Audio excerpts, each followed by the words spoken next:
శ్రమలలో ఆనందం. ఈ విషయాన్ని ఎలా అర్థం చేసుకోవచ్చు? పాస్టర్ జాన్, అసలు దేవుడు ఎందుకు తాను ప్రేమించే పిల్లలకు కొన్నిసార్లు శ్రమలను నియమిస్తాడు లేదా అనుమతిస్తాడు? బైబిల్ ప్రకారంగా క్రైస్తవ జీవితంలో గల శ్రమలను ఎలా అర్థం చేసుకోవాలి? కాస్త మీరు వివరించగలరా? సంతోషాన్ని, బాధను కలపడం ప్రమాదకరమైన పని. దేవుని వాక్యము ఆనందము మరియు శ్రమలను గూర్చి కలిపి మాట్లాడుతుంది. కాబట్టి నేను కూడా ఆ రెండింటినీ అనుసంధానిస్తాను. నూతన నిబంధన నుండి కొన్ని వచనాలని ఇప్పుడు చూద్దాం. మొదటిది రోమీయులకు రాసిన పత్రిక 5:3-4 వచనాలు. అంతేకాదు, శ్రమ ఓర్పును, ఓర్పు పరీక్షను, పరీక్ష నిరీక్షణను కలగజేయునని ఎరిగి శ్రమలయందును అతిశయపడుదము. రెండవది యాకోబు 1:2-3 వచనాలు. నా సహోదరులారా, మీ విశ్వాసమునకు కలుగు పరీక్ష ఓర్పును పుట్టించునని ఎరిగి మీరు నానా విధములైన శోధనలలో పడునప్పుడు అది మహా ఆనందమని ఎంచుకొనుడి. మూడవది 1 పేతురు 4:13 వచనం. క్రీస్తు మహిమ బయలుపరచబడినప్పుడు మీరు మహానందముతో సంతోషించు నిమిత్తం క్రీస్తు శ్రమలలో మీరు పాలువారయున్నంతగా సంతోషించుడి. నాలుగవది హెబ్రీ 10:34 వచనం. ఎలాగనగా మీరు ఖైదులో ఉన్నవారిని కరుణించి మీకు మరి శ్రేష్టమైనదియూ స్థిరమైనదియూనైన స్వాస్థ్యమున్నదని ఎరిగి మీ ఆస్తి కోల్పోవుటకు సంతోషంగా ఒప్పుకొన్నారు. ఐదవది అపొస్తల కార్యములు 5:41 వచనం. ఆ నామము కొరకు అవమానము పొందుటకు పాత్రులని ఎంచబడినందున వారు సంతోషించుచు మహాసభ ఎదుట నుండి వెళ్ళిపోయిరి. ఆరవది 2 కొరింథీ 12:9-10 వచనాలు. అందుకు నా కృప నీకు చాలును, బలహీనతయందు నా శక్తి పరిపూర్ణమగుచున్నదని ఆయన నాతో చెప్పెను. కాగా క్రీస్తు శక్తి నా మీద నిలిచియుండు నిమిత్తం విశేషముగా నా బలహీనతలయందే బహు సంతోషముగా అతిశయపడుదును. నేనెప్పుడు బలహీనుడనో అప్పుడే బలవంతుడను గనుక క్రీస్తు నిమిత్తం నాకు కలిగిన బలహీనతలలోనూ, నిందల్లోనూ, ఇబ్బందుల్లోనూ, హింసల్లోనూ, ఉపద్రవముల్లోనూ నేను సంతోషించుచున్నాను. ఏడవది ఫిలిప్పీ 2:17.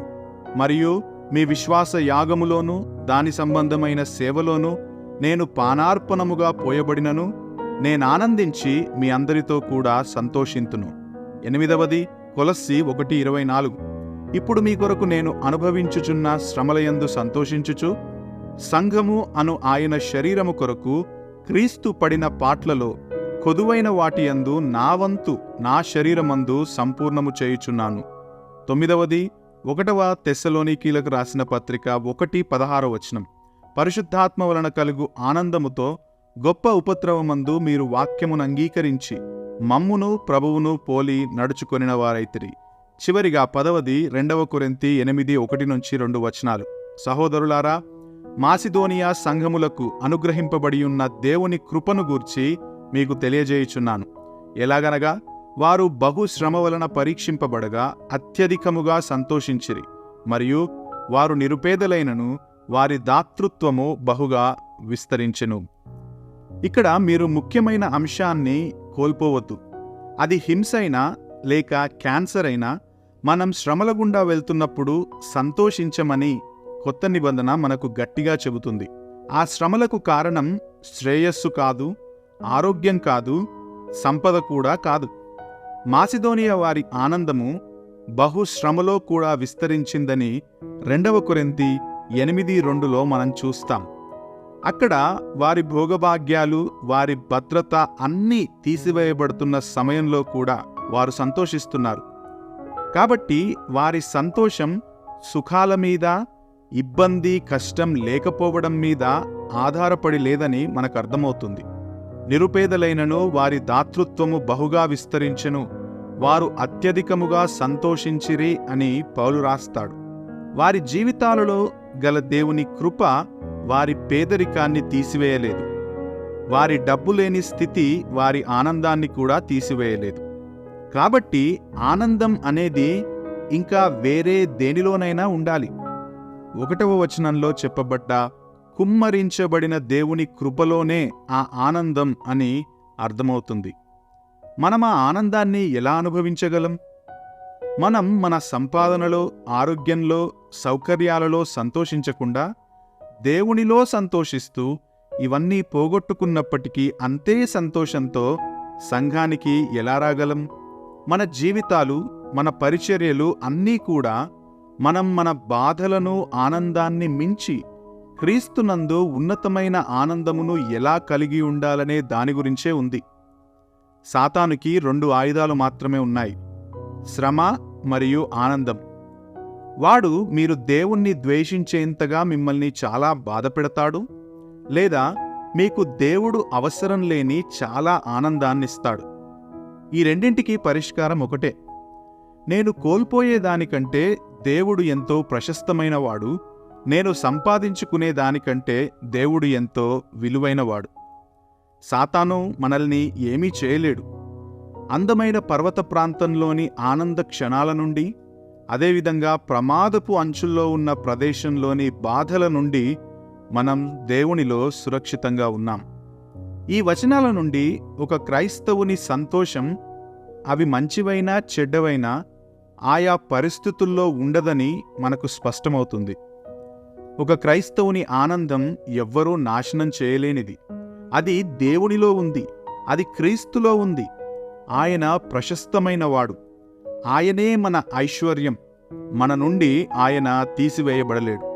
కాబట్టి దేవుడు శ్రమలను ఎందుకు నియమిస్తాడనే దాని గురించి 6 సంగతులను నేను కొత్త నిబంధన నుండి చూపించాలనుకుంటున్నాను.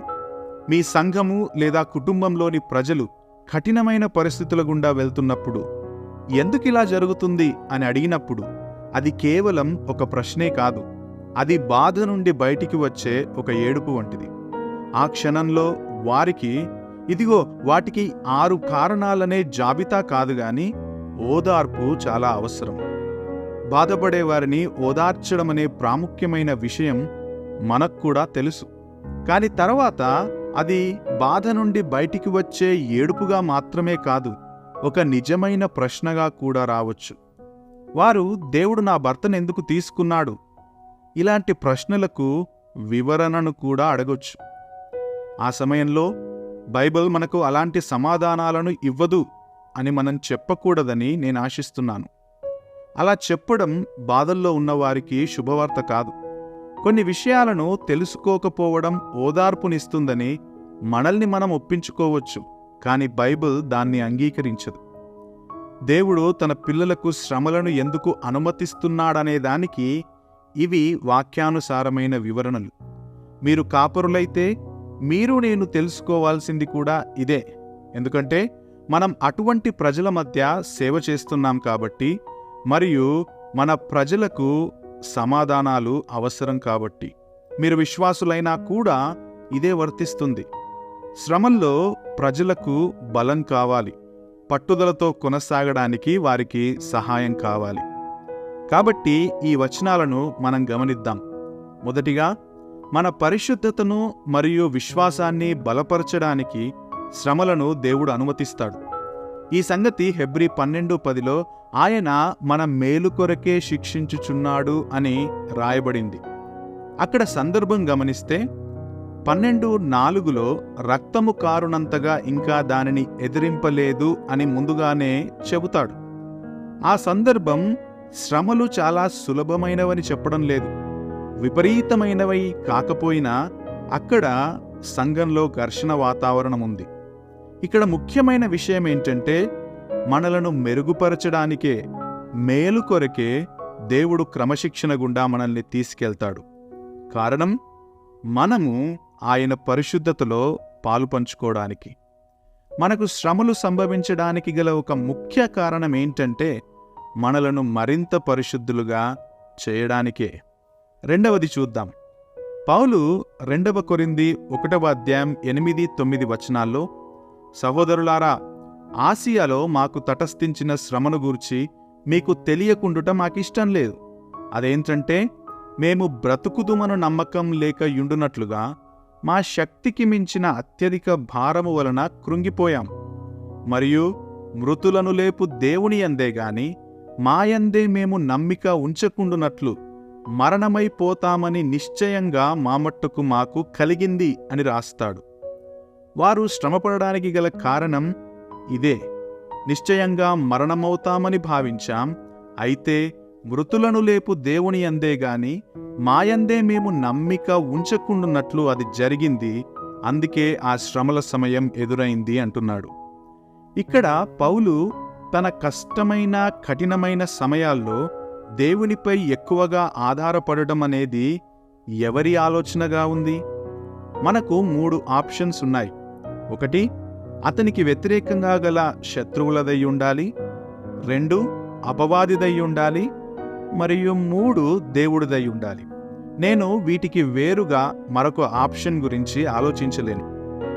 ఇప్పుడు ఈ ముగ్గురిలో ఎవరు దేవుణ్ణి ఎక్కువగా పౌలు విశ్వసించాలని కోరుకుంటారు? అపవాది లేదా శత్రువులు కారు. ఎందుకంటే వారి గురి పౌలు విశ్వాసాన్ని నాశనం చేయడమే. ఈ సందర్భంలో ఆ ఆలోచన వెనుక ఉన్నది కేవలం దేవుడే అని మనం ఒప్పుకోవాల్సిందే. ఇప్పుడు మళ్ళీ ఆ వచనం దగ్గరికి వద్దాం. మరణశిక్షను పొందియున్నామని మేము భావించాం, అంటే మేము భరించలేనంతగా నలిగిపోయామంటున్నాడు. ఆ తర్వాత మనము మనయందు ఆధారపడక మృతులను లేపు దేవుని యందే ఆధారపడవలనని దేవుడు ఇలాగు చేసెను అంటున్నాడు. మృతులను లేపు దేవుని మీదనే అని పౌలు చెప్పడానికి గల కారణం పౌలు తన మరణానికి చాలా దగ్గరగా ఉండటమే అనిపిస్తుంది. నాకు మరియు మరణానికి మధ్య నేను చూడగలిగిందేందీ లేదు. నాకు మరియు నా మరణానికి మధ్య ఉన్న ఈ చిన్న అంతరంలో నాకేదైనా నిరీక్షణ ఉందంటే అది కేవలం పునరుత్థానంలోనే ఉంది. మీరు మృతులను లేపు దేవుని యందు విశ్వాసముంచడానికి మరియు ఆయన యందు మాత్రమే నమ్మిక ఉంచడానికి, అందువల్లే మీరు కూడా శ్రమల్లో ఉన్నారు అని పౌలు మనకు చెబుతాడు. మన జీవితాల్లో జరిగేది కూడా ఇదే కదా. చాలామంది అంతా బాగున్నప్పుడు మరియు సంతోషకరమైన రోజుల్లో దేవుని సన్నిధిని ఎక్కువగా అనుభవించాం అని చెప్పరు. బదులుగా వారు నేను లేక మేము కష్టతరమైన రోజుల్లో ఆయన బలాన్ని అనుభవించాను, శ్రమల్లో దేవుణ్ణి లోతుగా అనుభవించాము అంటారు. 2 కొరింథీ 1:8-9 వచనాల్లో పౌలు యొక్క సొంత అనుభవం కూడా ఇదే. కాబట్టి శ్రమల యొక్క ప్రధాన ఉద్దేశం మన విశ్వాసములో లోతుగా ఎదుగుట ద్వారా మన పరిశుద్ధతలో లోతుగా ఎదుగుటయే. మనం మొగ్గు చూపే వాటిని, ఎక్కువగా ఇష్టపడే వాటిని శ్రమల ద్వారా దేవుడు మన నుండి తీసివేస్తాడు. నాకు నా వ్యక్తిగత సవాళ్లున్నాయి. నా కుటుంబంలో కొన్ని విషయాలు మెరుగుపడాలి అని నేను కూడా వేచి ఉంటున్నాను. ఇది నాకు కూడా సవాలుతో కూడుకున్న పనే. ఎందుకు? జాన్ పైపర్ హృదయంలో మరియు నా భార్య మరియు ఇతరుల్లో దేవుని కేంద్రీకృత క్రీస్తు ఆధారిత పని ఇంకా జరగాలి కాబట్టి. దేవుడెల్లప్పుడూ పనిచేస్తూనే ఉంటాడు. ఆయన చేసే 1000 పనుల్లో మనం కేవలం 2 మాత్రమే కొన్నిసార్లు చూడగలం.